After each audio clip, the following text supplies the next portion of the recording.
gill net fishery is the most highly regulated fishery that we have in Alabama, and it's only a select group of people that participate. Gill nets are the primary gear that are used to catch the commercially available finfish in Alabama. In the early 90s, we had over 600 fishermen that were involved in the gill net fishery. Beginning in 1995 and then again in 2008, there were bills in the legislature that reduced the number of fishermen. That number is down to 69 commercial gill netters in Alabama, and that number shrinks every year.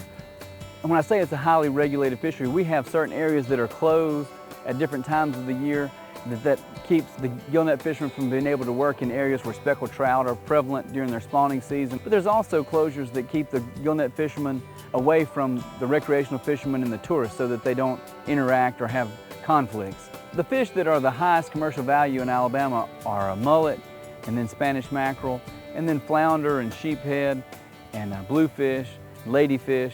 Those are the type fish that are caught with the gill nets here in Alabama and sold all around the country. A gill net can be up to 2,400 feet long, and it's put out from a skiff or a small vessel. They run it out behind the boat, and then the fish run into the net and it gills them. That's why it's called a gill net. Their gills hang in the net.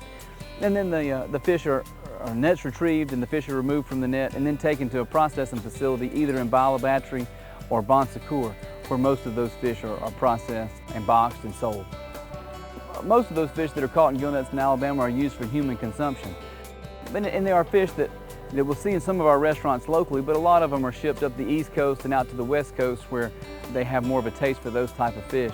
There are certain times of year where the mullet fishing is better, certain times of year where the Spanish mackerel are here. We use that area knowledge and knowledge of the fisheries to help regulate it. We have a roe mullet season in the fall every year, and that's where they catch the mullet that are bearing eggs, and those are sold. They're a delicacy in the West Coast and in Asia. But we have a size limit on the mesh to only catch a certain amount of those fish and let the other fish through the mesh so that they can go offshore and spawn, and we can continue to have mullet in the future years. As part of our management, like I said, we have certain areas where gill nets are not allowed. They're not allowed to be used around our inshore artificial reefs.